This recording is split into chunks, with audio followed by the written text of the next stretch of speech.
Adéyẹmọ a lè jọ̀sán nísìn àbí àwẹ̀ ti tán nísìn so a lè jọ̀sán. Mo kí gbogbo ẹ̀yin ìyá wa lọ́tùn lósì a dẹ̀ kí bàbá wa lẹ́ẹ̀kan sí ọmọ Adéyẹmọ Ìgbòho Òòṣà.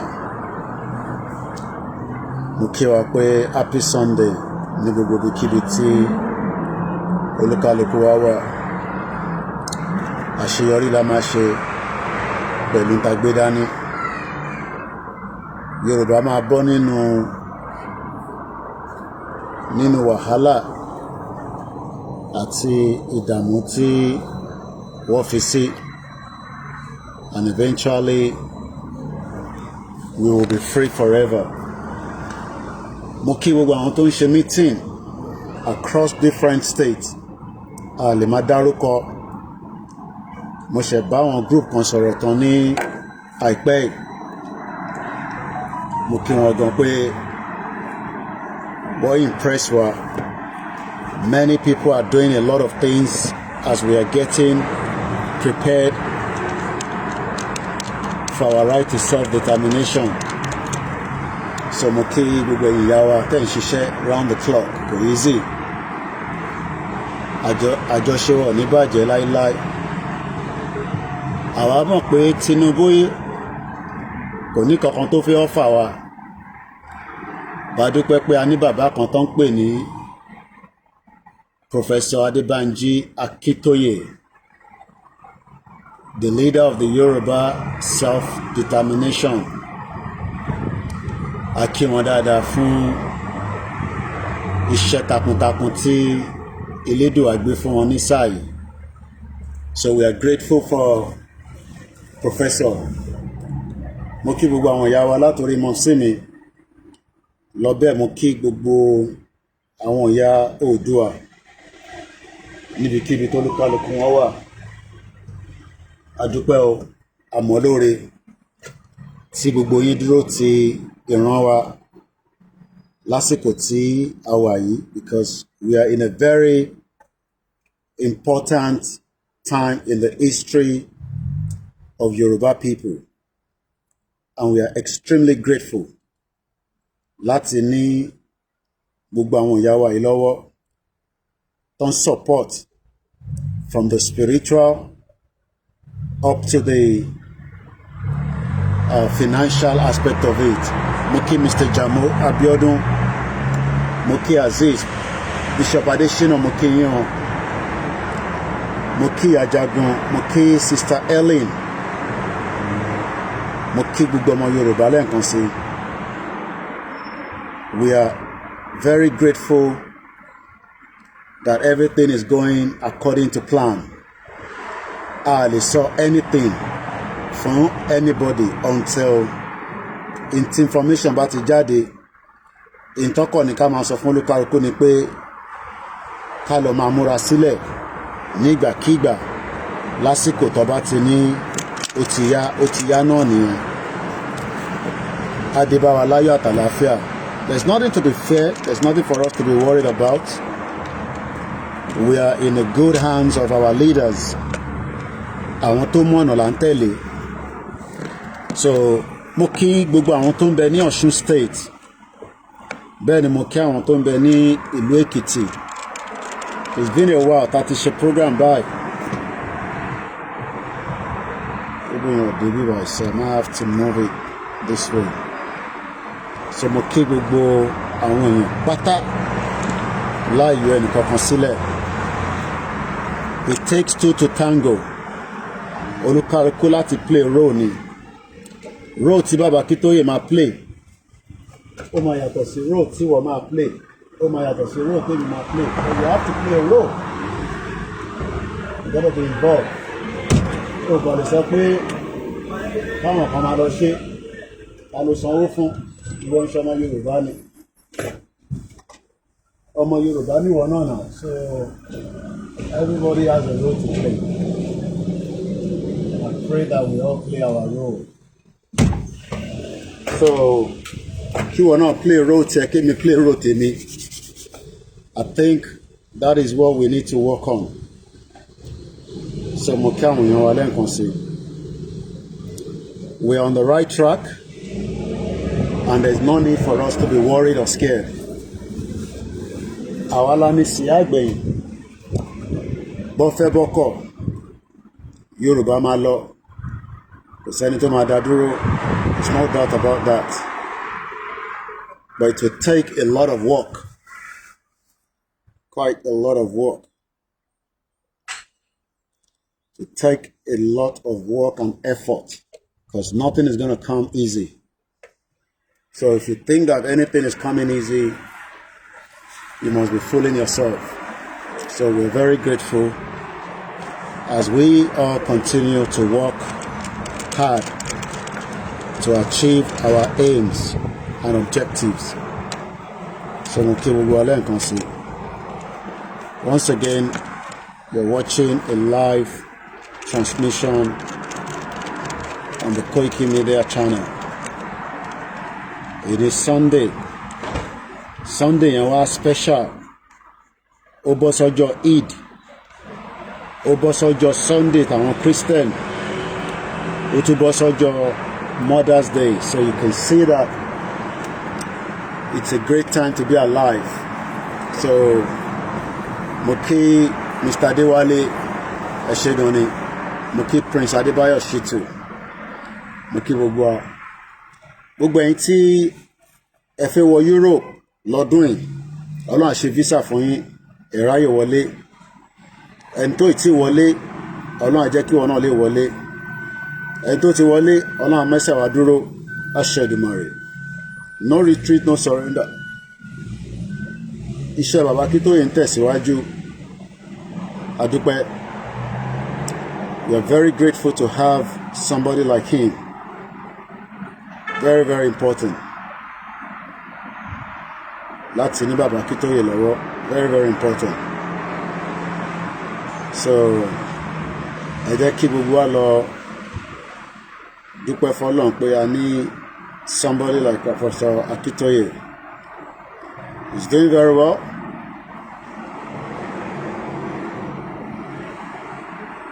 So Akíntóyè is doing very well, and we are very, very grateful. So iṣẹ́ Akíntóyè ń tẹ̀síwájú. Let's continue to support the movement by contributing our own quota, especially at this very important time. Kálọ̀ dáwó sí YSDM. Very, very important. Mo kí Bàbá Kẹ́hìndé Hussaini Salami, Mr. Oladele, mo kí yín. Mo kí Ọládélé Ọlálékan, mo kí ẹ̀yin èèyàn wa lẹ́ẹ̀kan sí pé let's continue to work hard so that kí àṣeyọrí lè jáde nínú ọdún tá a wà yìí. Self-determination, òun náà la ṣe dúró lé lórí. Nothing more, nothing less. It is our fundamental right, and that right will be respected. So there's no doubt about that.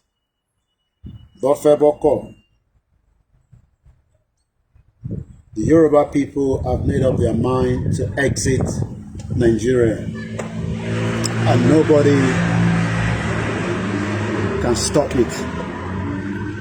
So our right will be respected, and we must be given that right to go. Mr. Johnson, Kẹ́hìndé mo kí yín.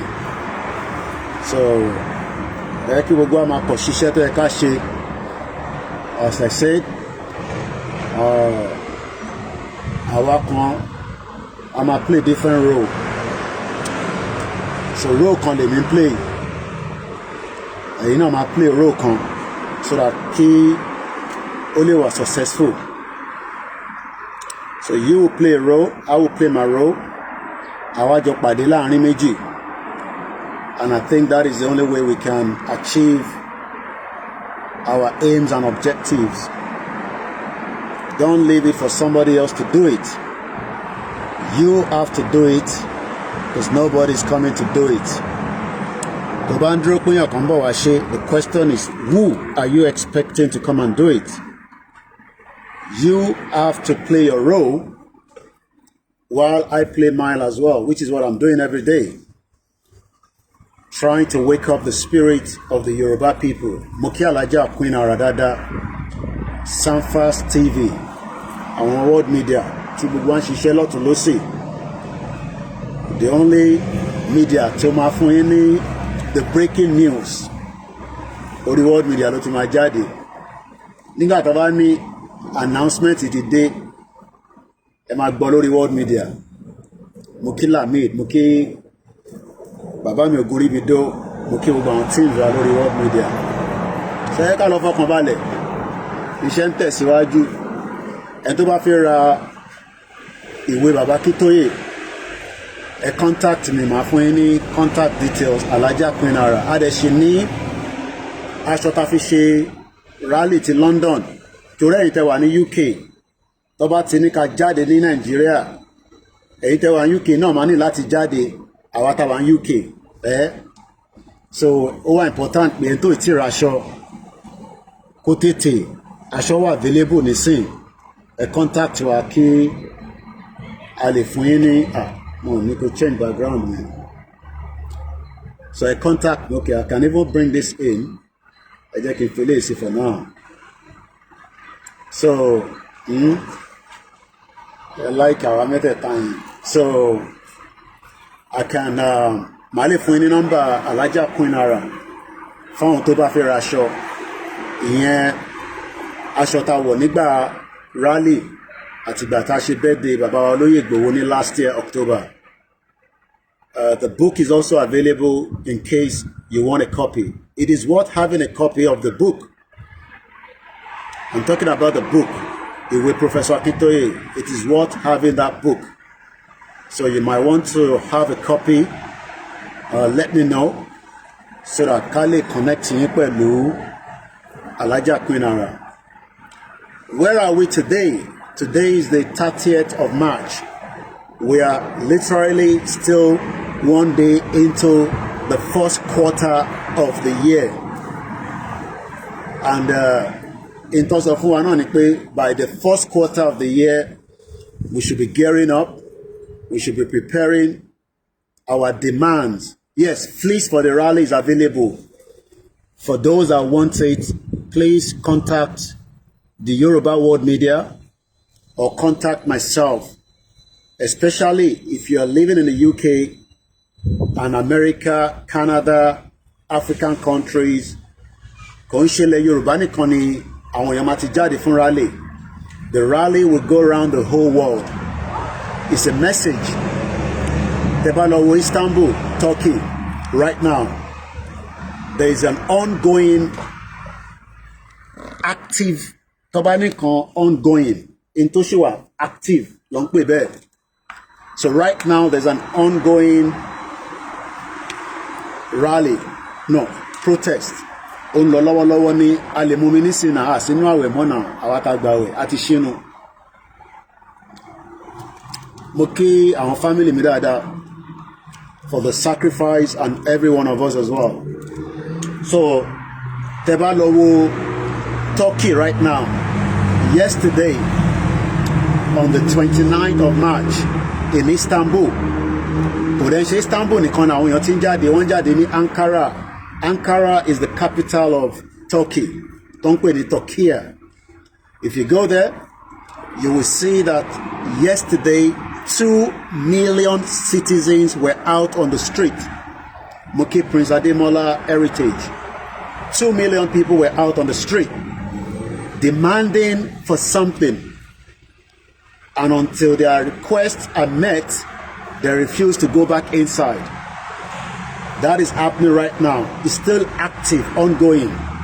So what we are doing as well and what we are preparing for is not against international law. All we are saying to the current government of President Tinubu is, let's sit on the round table now, not after your election in 2027, and let's divide Nigeria. And I think an average man on the streets of Nigeria today agrees on that. So kò sẹ́ni tó máa náà lè agree pé kí Yorùbá kó dá dúró at this particular time. Mo kẹ́yìn tẹ́ wà ní Badagry.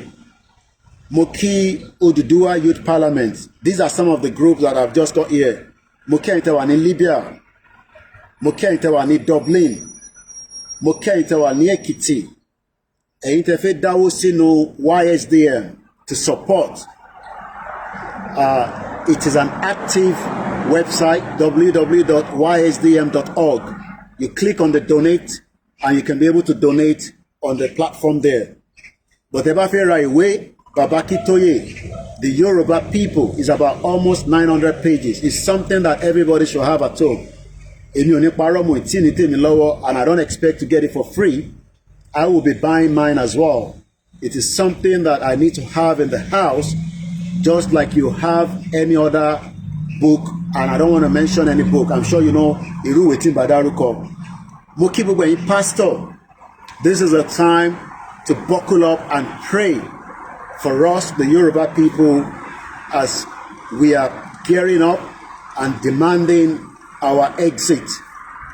Bàbá wa kan ní kí n try kí n máa avoid láti máa lo break up. Wọ́n náà dá ká máa sọ pé a fẹ́ exit Nigeria, just like the UK exit European Union. And I think that is a good phrase as well. Because tá bá náà fẹ́ break, sometimes àwọn ọ̀rọ̀ yẹn ó máa ń confuse àwọn èèyàn pé kí lẹ́mí ẹ̀ fẹ́ break Nigeria. Ṣé ó wá jẹ́ gẹ́gẹ́ bí table ni ẹ̀ fẹ́ break ẹ̀? Mo kí Ìtúnramú ní Ìjẹ́kun Yorùbá. These are groups that I can mention all the time, but we appreciate as many of you. So tí ẹ̀ ń ṣiṣẹ́ takuntakun. Mo kí Ìkọ́mọ Ọkọ Yorùbá. Àwọn náà, another group that are working around the clock. Ìkọ́ Ọmọ Ọkọ Yorùbá Àgbáyé, tí adarí wọn jẹ́ Comrade Ọmọṣẹ́bí, General Trustina Ìyáwá Rebecca, àti Mr. Gbenga, Mr. Hamson. Ẹ má bínú. Mo kí Kábíyèsí Ọba Ògbóni Àgbáyé. He was in London for the rally and the birthday. Mo kí bàbá wa, àwọn náà di gbogbo rally mú. Tó bá ń sọ pé rally ní America, ẹ gbọ́dọ̀ give kudos to them. They've spent millions in this movement. Àwọn ló ń pè ní Prophet Ológunlúwa, tí wọ́n ní group kan tó ń pè ní, mo fẹ́ rántí orúkọ group wọn, the Mega Rally. Tẹ́ bá ń gbọ́ mega rally. I met Prophet Ológunlúwa in Cotonou. I'm not going to tell you much about whatever was discussed, but he was in Cotonou to attend the burial and the birthday and the visit to Oloye and the rest of that. So you can see that the Yoruba people have become very active. Mr. Bakarimi, if we fail to get our freedom now, we are all going to learn in the hard way. We are not going to fail, but we got to be strategic. We got to keep everything within ourselves. We are speaking to people that we don't know. Many of them are watching. All these are not something we can give out, especially people like Dupo Nitiri. Only on 30 by every day, on 30 by Kukute, on 30 by Ofimo, so, and we are not giving too much information out as we have done in 2022. 2022, Yoruba Nation would have been declared. I can tell you that. In 2022. But that, we have learned much better, and we have now packaged. Somebody like me, I've been warned many times by my mom, my wives, and many of you. Koiki, shut up your mouth, keep quiet, stop talking. Just educate us, and that's all. You don't need to say anything. And that's exactly what I'm doing. So mo kí Ìkọ́mọ Ọkọ Yorùbá láti gbogbo àwọn tó ń darí ẹ̀ nínú ẹgbẹ́ yẹn. Mo kí Alhaji Sharafa, even though a lot of people have complained about you, but I believe you are still with us. Mo kí àwọn core mobilization team under the leadership of Adigun Makanjuola, a very hard-working brother, very dedicated. I might not agree with him on everything, but he's a very active core Yoruba man. Àwọn tí wà nínú movement yìí for a very long time. So we are very, very grateful to have somebody like him under the core mobilization our core mobilization, their task is working within the frame of YSDM. Group kọ̀ọ̀kan ní ṣiṣẹ́ tí YSDM ò ní kó lọ ṣe. You have to be working in line with the YSDM. All these groups are very important. A lè fọwọ́rọ́ group kọ̀ọ̀kan sẹ́yìn. Ìfẹ́lódùn ẹ lè fọwọ́rọ́ wọn sẹ́yìn. Core mobilization. Every group you wá ní right pé kẹ́ donate síbẹ̀. Èmi náà máa ń donate sínú àwọn different channels yẹn, àwọn groups yẹn, just to help 10,000, 20,000. Owó yẹn la máa fi prepare. Bí ṣe ń bá ń sọ̀rọ̀, mo ti bá state kan sọ̀rọ̀, wọ́n wà ní meeting. Mo dẹ̀ dúpẹ́ fún bàbá mi olóyè Ìgbòho, Ọlọ́run ní jẹ́ kí àárín wa kó bàjẹ́. Olóyè ti bá mi kí wọn nínú group yẹn. I'm not gonna tell you anything about the group. Ẹ̀yin náà tẹ́ bá ti fẹ́ ṣe meeting ẹ pè mí. Àníkólóyè kí n sínú meeting yẹn. There is an active meeting going on across Yorubaland. People are preparing, but we are not giving anything out. That is all you need to know. So tẹ́ bá ní group tẹ́ ṣe meeting. I don't know what group you have. You have to be having active meeting. Whether I am there, whether I am not there, you must be active. Meeting gbọ́dọ̀ máa lọ continuously, non-stop. So, mo kí our Grace Olúṣòótọ́ Ẹ̀kábọ̀, mo kí Bishop Adesina. Bishop Adesina met me in Cotonou. We visited Baba together. Àwọn ní YORUBA. You might not agree with YORUBA, but we have to have our own financial system in readiness. Ẹ gbọ́dọ̀ support Lamid. Lamid is a IT guru. Tọ́lọ́run bá jẹ́ ká débi tá à ń lọ tán. These are Yoruba men that will do fantastic to prepare us of our finances and all that. So everybody has different tasks. So he talks about crypto. All these are to prepare us because ìjọ kan máa wà náírà tẹ níyẹn. Ṣé rántí pé even as the European Union, they are preparing 450 million. So what I am doing right now until the rally is to prepare you, to continue to prepare you. I will be in Africa very soon as well. I pray that many of you will contribute to support this channel. Very, very important. Because our team recruit our other back-end team. I'm not going to tell you anymore, but about team Koiki, we will see if you can or not, but we cannot guarantee. But I can tell you, apart from my 25 staff, I do to know another 10 to are active. Tó bá ti pè fún rally báyìí, ẹ kọ́ máa rí wọn tó máa jáde ní gbogbo state náà ní so much fún yín. So I need owó láti fi run operation yìí. World media need the support yín. Ẹ̀yin tẹ́ wà nílé tẹ́lẹ̀ fún wọn ní free signal. Signal mean pé ẹ lè sọ pé a máa report on behalf of Yoruba World Media. Ẹ contact wa, a fún yín ní access sáwọn tí wọ́n wà nínú World Media. We need all this in readiness because tí rally bá dé, we are talking about millions of people to be out on the street. Many information needs to be coming out until Toba shut down internet. I bet Elon Musk, you can operate a satellite on our behalf. Twitter. All these things, Twitter, Facebook, Twitter, because the federal government back by internet. Elon Musk lè tàn mí fún wa. Àwọn olówó yẹn ni. Taba lówó ni, we can buy a chunk of that and low. The federal government, we must prepare for everything. Government àgbáyé olórí burúkú ni wọ́n, including the federal government. They will turn off the internet. So you must know how to do VPN. O gbọ́dọ̀ mọ bó ṣe ń ṣe VPN to switch around. So o gbọ́dọ̀ lè mọ tí wọ́n bá pa internet, kí ló lè fi discuss, kí ló lè fi send message. All this because Nigerian government ò ní fẹ́ ká àgbáyé mọ tó ń lọ. Wọ́n máa fẹ́ block internet access. This is why we are saying o gbọ́dọ̀ wà lórí different channel tá a ti ń ṣe program. Kò ṣe pé ká wà lójú kan. Mo kí Yonkan, wọ́n ní different chapter. Ẹ̀yin tẹ́ fẹ́ darapọ̀ mọ́ Yonkan. A ní another one tó jẹ́ ti Muslim. Adẹ̀nà àwọn oníṣẹ̀ṣe. Mo kí àwọn Ìgbòho Day. Mo kí àwọn tó darí ẹgbẹ́ yẹn lọ́wọ́ ẹ̀. Group náà ni. Tí àwa Janet Fashakin kọ́lọ̀ bá wa fọ̀run kẹ́ wọn. She did work tirelessly. She invested all her life in the movement. She's a legal practitioner in America, and while she was working, she was involved in. It's not easy. So Alhaja Queen Ara, she has a great job in London. I will not tell you what job she's doing, but she's active. So, and they are spending their time. Kentos, Nick Manchester, you know, Tony Olaoye, Emma Bino, Itaba Daruko, going on the moment. Sister Lane, actually, Sister Lane just about 2 hours ago. Sister Lane ní Ìjòmú, àwọn Fúlàní sọ fún ọba wọn.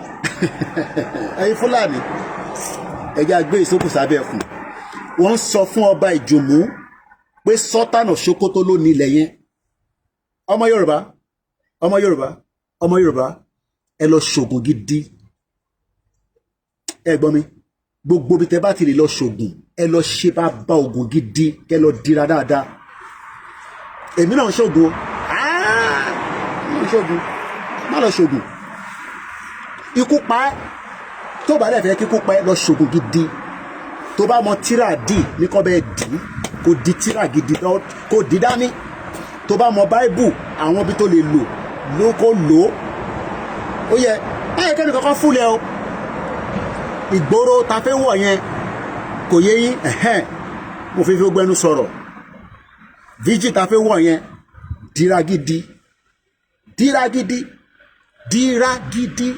Tó bá mọ̀ pé wà lè dira gidi ìwọ kọ́ ọ̀rọ̀ àwọn àṣà ó yẹ máa float lọ́wọ́ ẹ̀yìn kò jẹ́ káwọn tó dira gidi kọ́ wà wájú ẹni máa kú pàdé ẹni máa pa òun lọ̀rọ̀ tó ń bọ̀ ẹ ríran wò.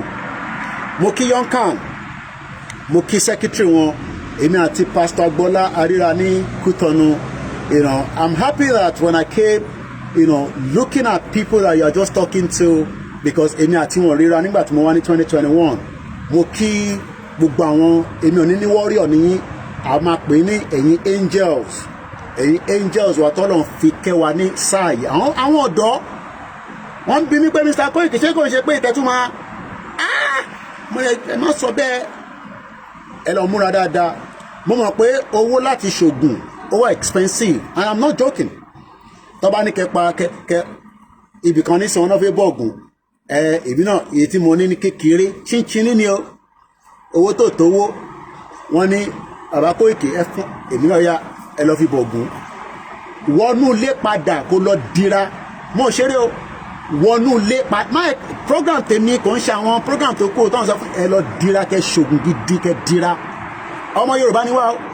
Prince Charles ó ń lo oògùn ìbílẹ̀ chemotherapy kò náà wọ́n fẹ́ yẹn ó ní kọ́ fóun ní ti àwọn tí èyí tó máa jẹ́ kára àwọn kó ṣe gírí dáadáa má lọ dira kò jẹ́ kí nǹkan máa fúnlẹ̀. Mo kí àwọn Ìgbòho followers mo kí yín o Ọlọ́run bá ń kí yín mo kí yín dáadáa mo kí yín àwọn olólìdẹ̀ àlùkà àwọn èèyàn kábíyèsí Elédùmarè àwọn ọmọ ọkọ nìyẹn abatẹ nírú àwọn àlùkà bíi 500 pé wọ́n kọ́kọ́ ṣe rálì ní Nàìjíríà àwọn ọmọ Agége ni ọ̀tá kan. Mo kí Alájà Àyìnkẹ́ mo kí dáadáa.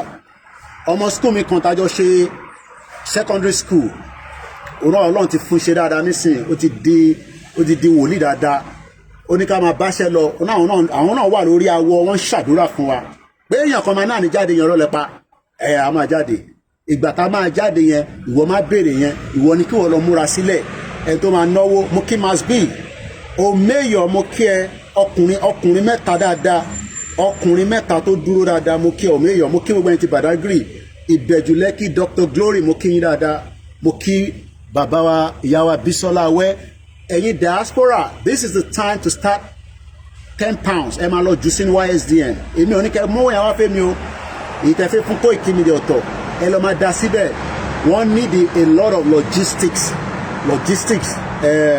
so ká lọ máa múra sílẹ̀. Mo lọ bẹ́ẹ̀ mo kí Yorùbá Nation Mega Rally àwọn group kan wà tó ń pè ní Yorùbá Nation Mega Rally 17 member group ni wọ́n. Mo kí bàbá wa Francis Wọlé ẹni tó bá mọ bàbá yẹn she is partially blind but ìlú Nàìjíríà olórí burúkú nílùú yẹn ìlú tó láǹfààní kankan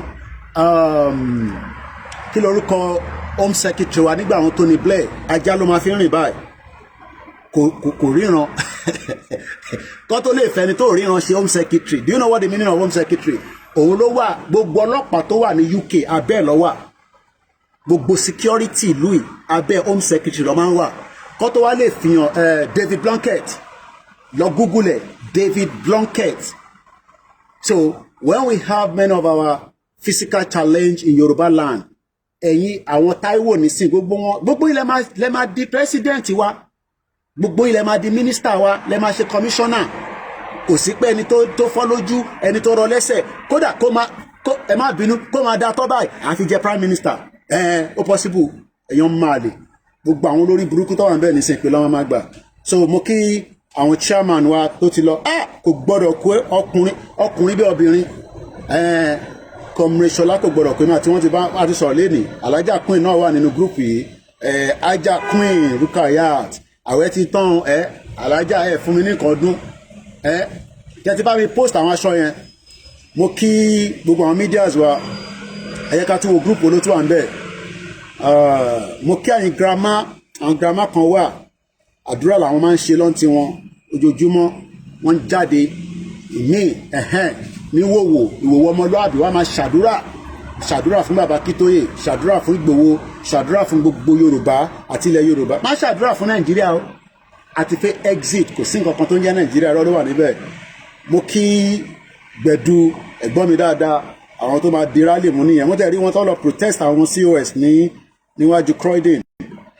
Mo kí Abdulsalam ti pè mí ìyá máa pè mí bí àtẹ́ pè mí ní girlfriend ẹ̀ gbogbo ẹ̀yin ti yé wa mo kí Yorùbá Nation Ọ̀yọ́ Charter tẹ́ ẹ̀ bá gbọ́rúkọ group yín kò ń ṣe pé àfojú pa yín rẹ́ bó ṣe wà lórí fóònù mi mo kàn fọ́ọ̀dọ̀ láti fi kí yín náà ni so mo kí wọn dáadáa mo wá kí gbogbo àwọn KOIKIMEDIA team àwọn náà múra sílẹ̀ I need the support yín a lot of things I need to prepare for the upcoming rally that is coming mo kí Mr. Abbey mo kí Napasẹ́ àwọn Mushin wọn mo kí ẹ̀gbọ́n mi Amọ́dẹ̀májà wọ́n máa ṣe birthday wọn lọ́dún yìí bàbá máa pé 60 mo kí wọn dáadáa mo kí gbogbo ẹ̀yin tí Mushin olóòṣà ẹ má gbàbọ̀dè fọmọ Yorùbá o anywhere nílẹ̀ Yorùbá mo ti sọ o ẹ má gbàbọ̀dè fún wa o tá bá ti jáde ẹ má jẹ́ káwọn olóṣèlú lóyìn fún wa o ọmọ Yorùbá ní gbogbo wa o a nífẹ̀ẹ́ ara wa o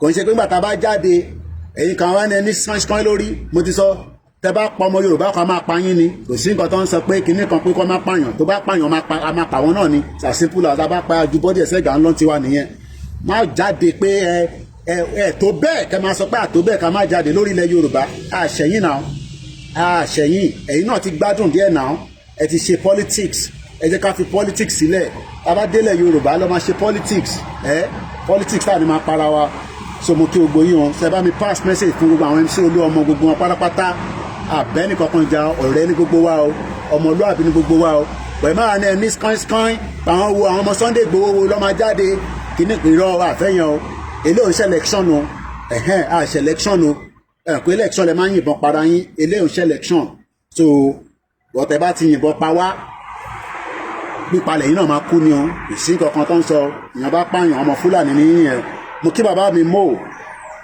dúpẹ́ àwọn kan wà tá a bá pè wọ́n lọ́wọ́ ẹ̀yìn mo kí Adúmàtì mo kí ẹ̀yin tẹ̀wá Germany Yorùbá youth mo kí yín ẹ kú iṣẹ́ takuntakun mo kí yín brother mi mo fẹ́ dárúkọ wọn tọ́ba náà wọn tí tọ́ba gbé pépà báyìí ẹ̀bùn tọ́lọ̀ fáwọn nìyẹn wọ́n lè sáré draft nǹkan púrúrú báyìí wá draft ẹ̀ báyìí tó bá kà bá wọn pé Ọlọ́run bless ọmọ Yorùbá mo ní dárúkọ wọn lórí live show àwọn lọ di group yẹn mú bọ́n mo lè dárúkọ brother mi Ògúnríbidó mo lè dárúkọ wọn mo dárúkọ brother mi náà Gbénga Adéwálé bàbá wa Alex Àjàlá bàbá yẹn nísìn àwọn tí ń sọ̀rọ̀ pé Yorùbá ò tẹ́ gbọ́dọ̀ wà láàrin ìdọ̀tí because ìdọ̀tí ní Nàìjíríà ìdọ̀tí ni so tí wọn bá gbọ́ bàbá wa Alex Àjàlá tó bá analyse Nàìjíríà fún ẹ wàá mọ̀ pé ìlú òfò ní Nàìjíríà kò jẹ́ ká wà náà rárá so mo kí yín lẹ́ẹ̀kan sí mo kí wá kí gbogbo ẹ̀yin ya wa lọ́tún lọ́sì ẹ̀ ń ṣiṣẹ́ lọ́tún lọ́sì Ọlọ́run bá ń dúró tì yín àníṣe lásán. Youth is not campaign for political in Nigeria again. We need good government, not bad government. Another group kan lélẹ̀ mo kí gbogbo ẹ̀yin tẹ́ wà l'Amẹ́ríkà, gbogbo ẹ̀yin pastor, mo kí yan different groups, but like I always say, mo kí Yorùbá Nation Ìbàdàn, another group kan náà tún nìyẹn as well. Mo kí gbogbo àwọn staff mi, mo kí brother mi Abiodun George, so mo kí gbogbo ilé nǹkan sí òun. Ẹ̀yin tẹ́ ń dáwọ́rú tẹ́ jẹ́ ogun arìyàn àbí kí ló máa ń pè, tẹ́ máa ní Ìgbòho wo ẹ̀yin náà jáde kẹ́ lọ ṣe tí Ìgbòho ṣe náà. Wọn ò ní pẹ́ lórí show yìí cause school wà fáwọn ọmọ lọ́la, so mo ní láti lọ get ready fún àwọn ọmọ mi lọ́la. Mo kí ẹ ìfẹ́ Olúwa, àwọn warrior wa gbogbo Ìdíròkò, mo kí GR1 láti ọdún mẹ́ta nísìn ni a ti wà lórí àdúrà ní every Tuesday 1 hour. Nídìí èèyàn kankan mọ́, ẹ lọ join àwọn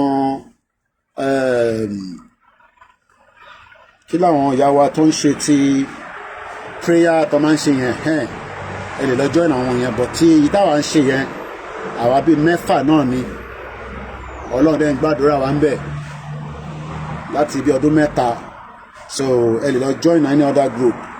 So mo kí Ajagun dáadáa, mo kí Yorùbá ni mí, mo kí Bishop Adesina, bàbá ríro Bishop Adesina bíi 3 tó lè bá wa design bí a ṣe lè save owó tá à ń send sí Nàìjíríà wa diaspora, òun ló ń jẹ́ kí Nàìjíríà máa mí. Mo kí àwa Cole Afis, mo kí àwa Adétún Àgbà, mo kí bàbá wa Ṣèyí Adéògùn, Yorùbá Nation no going back. Mo kí ẹ̀yin ti Côte d'Ivoire, brother mi kan ní Mr. Koiki, àwọn máa sọ̀kalẹ̀ láti Abidjan, kò jìnnà sílé. Gbogbo ẹ̀yin tẹ́ wà ní Côte d'Ivoire, mo kí Pastor Emmanuel Tọ́gbà màtí wọ́n náà sọ̀rọ̀. Gbogbo àwọn pastor tó ń ṣàdúrà fún ilẹ̀ Yorùbá, yes, multi-faith, ẹ ṣé gan ni orúkọ tí mo wá ní ẹ̀, multi-faith. Kọ́lọ́run bá wa fọ̀run kẹ́ ìyá wa Janet Fashakin. Ìwọ tí ò ń gbọ́ nísìn, bó jẹ́ nǹkan kékeré, máa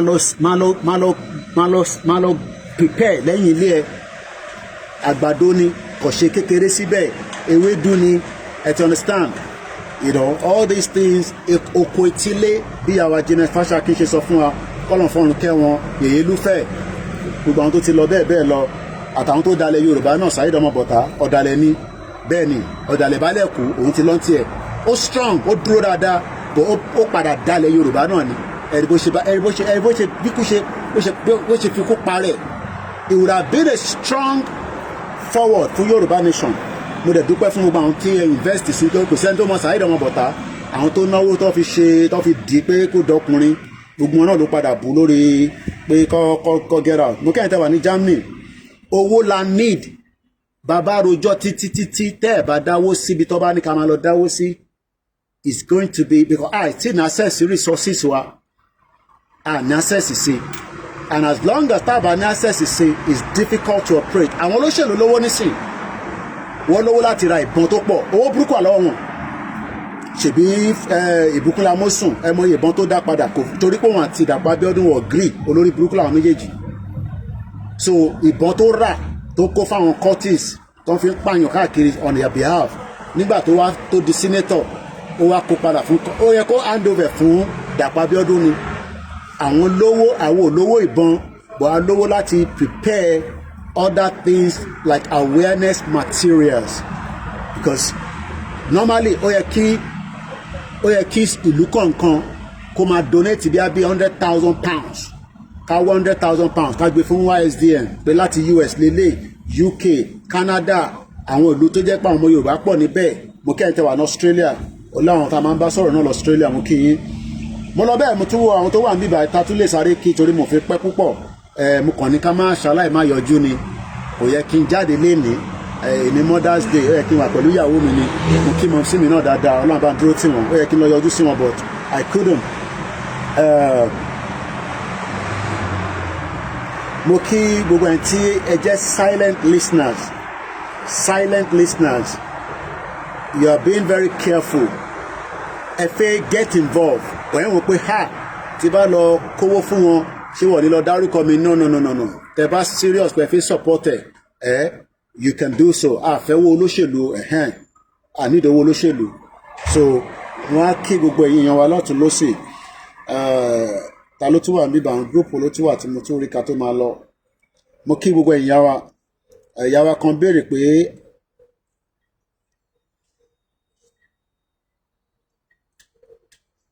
òkè ìyá wa kan ní kí n educate àwọn màá ṣe VN yẹn later kò ṣe nísìn. I want you to give some reasons why we need to get out of Nigeria to educate mostly our young people.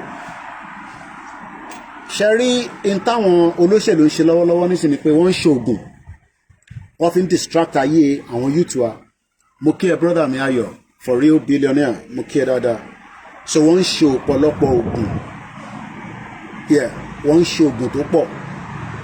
Oògùn kan ṣe ni pé wọ́n fi ń bojú àwọn èèyàn pé bá ṣe ń sọ̀rọ̀ yìí nísìn ẹ̀rọ ọmọ Yorùbá máa tákì àwọn shut up kílò mi pé ká exit Nigeria wà okay now ó kàn ní bad leadership wọ́n ti fi oògùn wọ́n ti fi de ojú wọn so they cannot say anything. Reason ta ṣe láti máa ṣàdúrà láti fi upturn ẹ̀ nìyẹn and mo kí multi-faith ojoojúmọ́ kan lè máa ń ṣe prayer àwọn tẹ̀ ń ṣe ijọ́ kan Monday to Sunday ni multi-faith ń ṣe àdúrà lójoojúmọ́. Àwọn oníṣẹ̀ṣe wà níbẹ̀ Muslim wà níbẹ̀ Christian wà níbẹ̀ tó ń bá Ọlọ́run sọ̀rọ̀ tọ́lọ́run dẹ̀ tó ń gbọ́ torí spiritually Nigeria ó ti lọ. So we pray that Tinubu will come back home. I don't trust that, but we pray that he will come back. But àwọn ò lè fi tiẹ̀ ká lọ fi dúró. So mo kí gbogbo yín èdè náà ní the last Sunday according to bàbá wa ìmọ̀ nílé ìdárúkọ wọn àwọn tí wọ́n ń ṣiṣẹ́ ní underground ni wọ́n mo kí dáadáa. Mo kí gbogbo yín tẹ́ wà ní north èmi àti Dr. Aliyu a sọ̀rọ̀ lẹ́nìí ní láti mọ ntajọ sọ but we spoke today kẹ́lẹ́ mọ̀ pé iṣẹ́ ń lọ lábẹ́lẹ̀ òfin mọ̀ tó ń lọ no mò ń bọ̀ wá sọ fún ẹ. Mo kí Dr. Aliyu he called me and some things that àjọ ẹ̀rùn tó ní kọjọ fomi jomi Yorùbá yẹn ó ti há sọ̀hún fomi jomi ọ̀rọ̀ àfi jomi ọ̀rọ̀. Dr. Aliyu ẹ̀ṣẹ́ kúṣẹ́ takuntakun lábàá dúró tì mo kí Yorùbá Nation Prayer Team àwọn ẹgbẹ́ kan wà tó ń pè ní Yorùbá Nation Prayer Team. Ó já sọpẹ́ mo kí yín Àfọ̀njá TV àlùkà nìyẹn Temi Lawal and many more like that. Mo kí Mass B mo kí gbogbo àwọn medias wà lọ́tún lọ́sí mo kí gbogbo ẹ̀tẹ̀ wà ní Libya mo kí Chief mo dúpẹ́ Ọlá ìyá ìwé àwọn náà wá sékìtì ẹ rò pé easy kí n ra ticket láti abroad she left everything and came for the burial. Mo kí wọn dáadáa ìyá ìwé.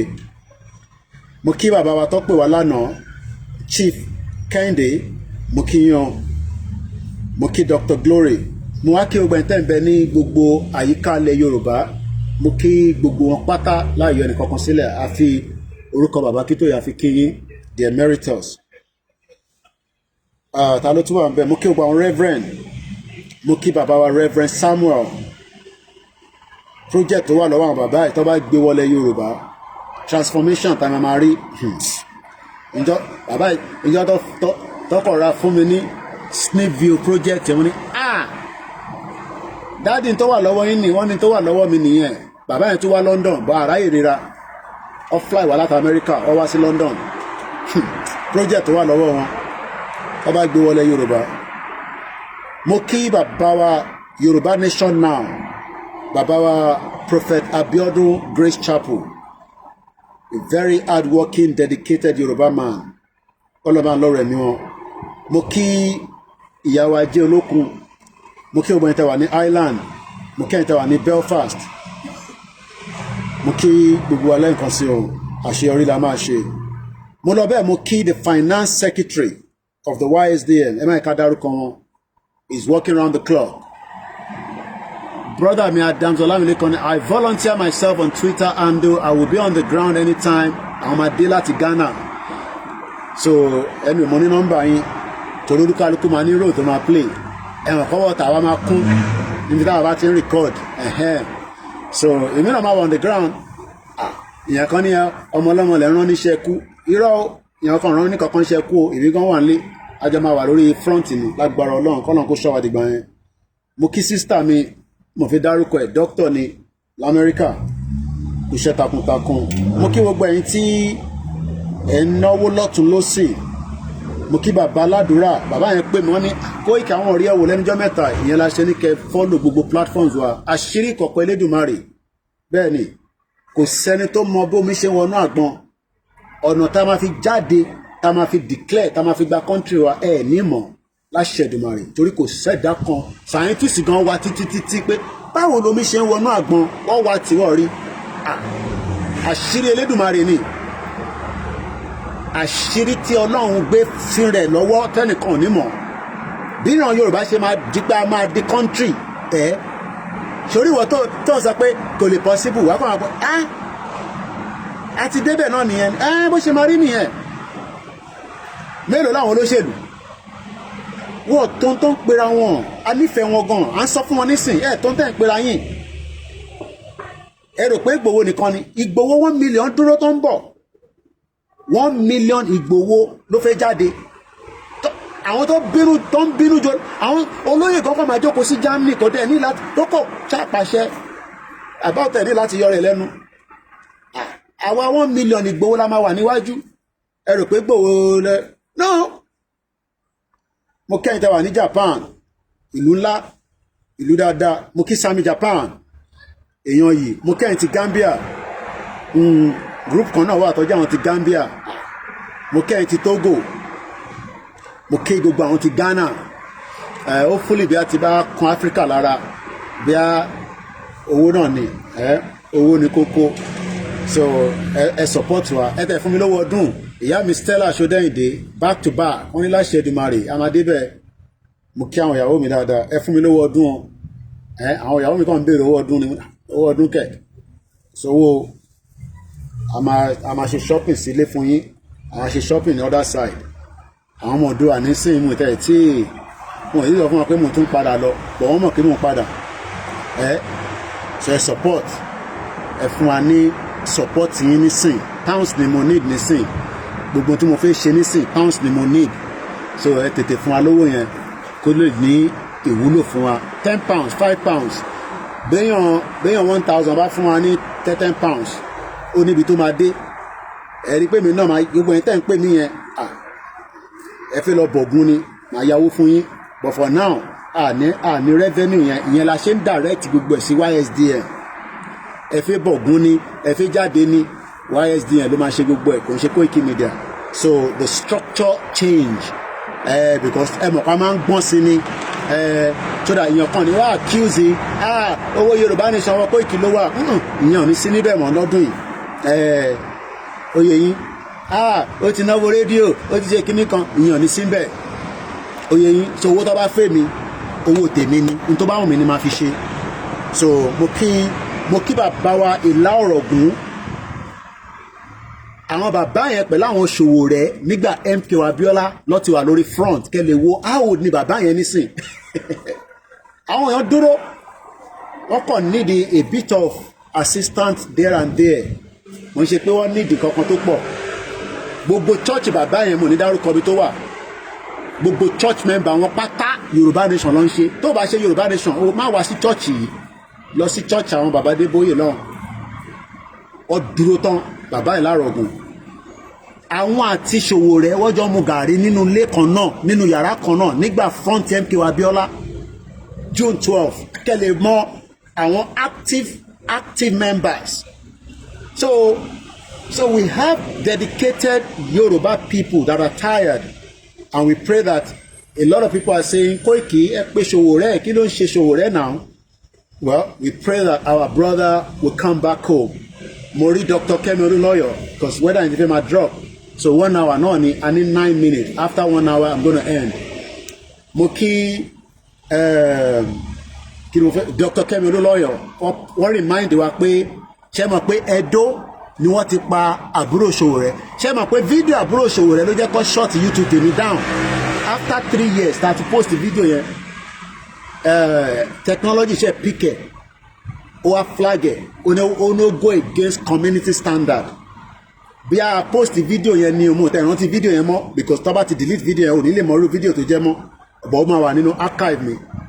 fídíò yẹn ló jẹ́ kí wọ́n suspend KOIKIMEDIA fún 2 weeks tẹ́ fi rí wa wò fídíò àbúrò ṣé kẹ́lẹ̀ rí yàtá ń jẹ́ òun ní Sowore ní sẹ́wọ̀n support Yorùbá nation but òun support gbogbo èèyàn lónà á ní òun support gbogbo Nàìjíríà ṣàwọn èèyàn ń pè wá lẹ́yìn ẹ bá Sowore sọ̀rọ̀ kí ló ń ṣe náà well ọmọ Ondo state ni so wọ́n ti ń bá mi fa account number síta tí bá máa fi kúrò ní bíbá kémi náà sọ pé ìyàwó mi ó yá ẹgbàá bẹ́ẹ̀ yẹn ẹ̀yàn ọmọ Oòduà so mo ó pẹ́ máa support wa a dẹ̀ máa ń sọ when kódà Dr. Kẹ́mi lóòrùn 2,000 tẹ̀lé o máa ń béèrè a ní káwọn èèyàn fún òun ní 2,000 naira so I expect pé kíyàn kan fún wa ní 1,000 ẹni tó bá ní fine but even if it's £1 ẹ̀yẹn bàbá wa kan ṣẹ́ £2 láti bí ọdún mẹ́ta nísìn kò mo kí bàbá wa Ṣóguyì mo kí gbogbo ẹni tẹ́ ń ṣiṣẹ́ ní NHS ṣe ní gbogbo ẹni tẹ́ ń fi mí rẹ́rìn ẹ̀yin nurse tọ́ ní ẹ̀ ń fi mí rẹ́rìn nínú floor pé KOIKIMEDIA yẹn nǹkan kan ó kù díẹ̀ ìlú yín ló ti fẹ́ bàjẹ́ tán nísìn mo pé gbogbo yín rí bí Fúlàní ṣe ń pa lóyún ariwo tèmi ń pa nìyẹn Ìgbòho ló jẹ́ kí wọ́n slow down ọba ti pa gbogbo àwọn community yín ẹ̀yin náà ń ṣe nurse ẹ̀ ń send owó sílẹ̀ ń kọ́lé ilé tẹ́ẹ̀rì mọ́ bí ẹ̀ tí mọ́jọ́ tẹ́ máa lọ gbé bẹ̀ ẹ má lọ support Yorùbá nation torí owó gidi wà lọ́wọ́ gbogbo ẹ̀yin nurses sisters wa kẹ́ support wa SDM kẹ́ support àwọn community yín ẹ lọ múra sílẹ̀ o ó máa dé o báyìí VIGIL tá à ń sọ yìí èmi náà dé tán lágbára Elédùmarè ẹni tó bá ní mò ní dé báyìí àbí bọ́n ṣe ń sọkọ́ ní àbí tó bá ní mò ní dé ìwọ ni mò ní dé bá torí mi máa dé ṣé London ẹ ti wò mí láìpẹ́ tó máa rí mi láfíríkà ẹ support mi ẹjọ́ torí Elédùmarè má ẹ káwọn ọ̀tá sọ pé ìṣèjọ́ sọ fún ẹ pé ò ní lè lọ mọ̀ pé owó wọ́n ní tówó bá ṣe tì ilẹ̀ ló ń gbé wàá máa fowó ẹ̀ rán àwọn aládùúrà pé kọ́ bẹ́ẹ̀ lọ sórí òkè ìwọ ò ní lè lọ wàá máa bẹ̀ wọ́n ẹ bá mi lọ sórí òkè ṣé mọ̀ pé gbogbo àwọn tẹ̀yìn rí tọ́ ní wọ́n ṣò ní Saudi Arabia intelligent sọ fún mi pé àwọn olóṣèlú ló rán àwọn yẹn lọ kọ́ lọ máa ṣàdúrà against anything tá a bá fẹ́ ṣe àti gbogbo tó ń lọ Nàìjíríà àwa nísìn àríyàn sẹ́ni lọ sí Mẹ́kà kó lọ ṣàdúrà fún wa àríyàn lọ sí Jerusalem àtúwá ní owó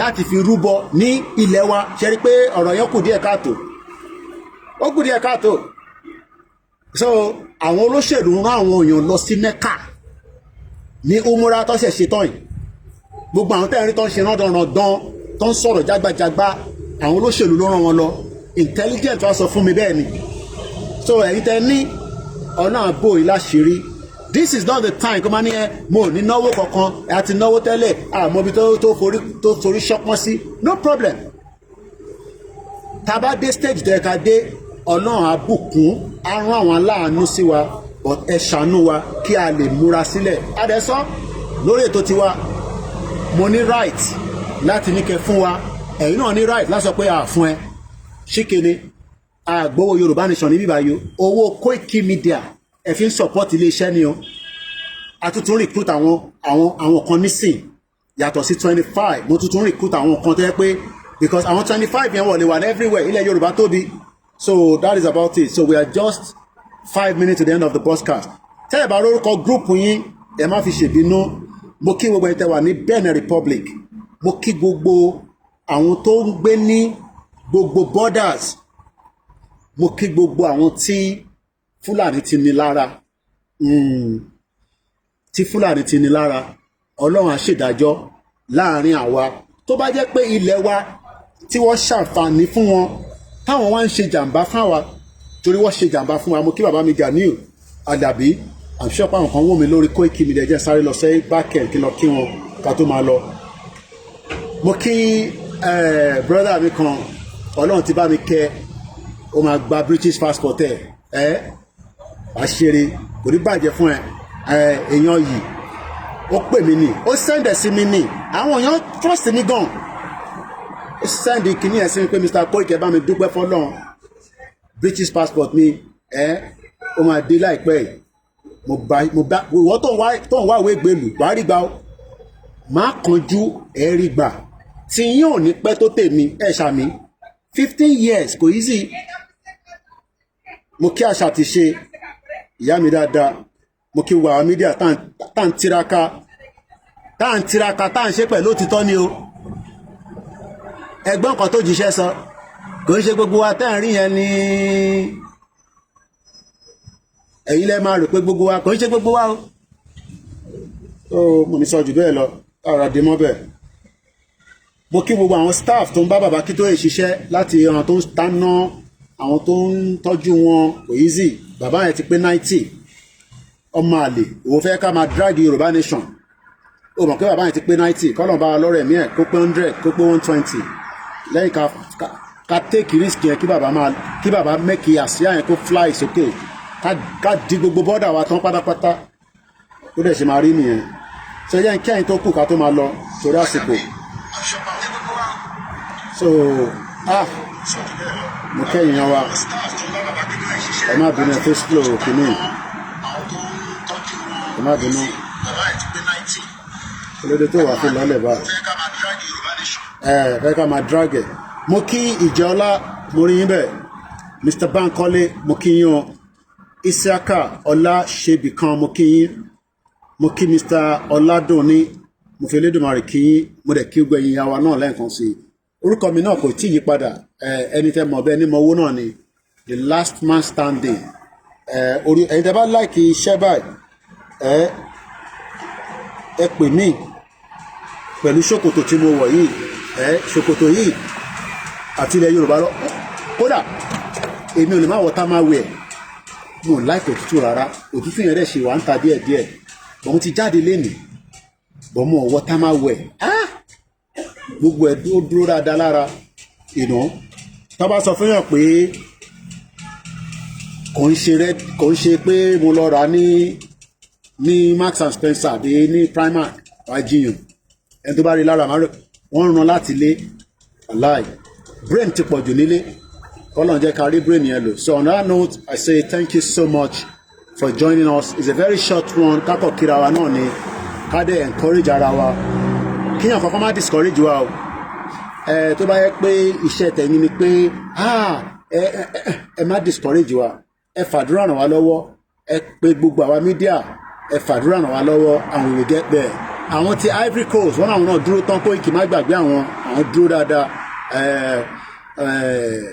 a máa jọ parí iṣẹ́ yìí ni o iṣẹ́ ta gbé dání àtẹ̀mí àtẹ̀yìn nínú ọdún yìí ààrẹ ìrìn ayọ̀ ọlọ́run ló máa ṣe o kò ṣàwà tàlàwà ọlọ́run tó wá ń pè yẹn tí bá wá ní kíyàn lọ ṣògùn kò ń ṣe dandan gbogbo ṣògùn tó bá gbàgbọ́ pé n tí wọ́n gbé dání tó ń pè ó confam ẹ̀rọ ní láti lọ ṣògùn tí bá ní kọ́ ṣògùn ìwọ kọ́ ni mò ń bá wí o èmi ń ṣògùn ìwọ náà ṣògùn mò ń pe pásítọ̀ mò ń pe babaláwo mò ń pàfà gbogbo ẹ̀ lèmi ń pè o torí ó yẹ yín tó tí bá ní ẹ lọ ṣògùn kò ń ṣe dandan ni pé kò ṣògùn o lè má ṣògùn kò ń ṣe dandan but tó bá ń pè ní ògùn kí ló ń pè lóògùn èmi kọ́ ni máa ṣàlàyé yẹn fún yín ògùn tó gùn gan ni paracetamol tá à ń jẹ ní London ògùn ni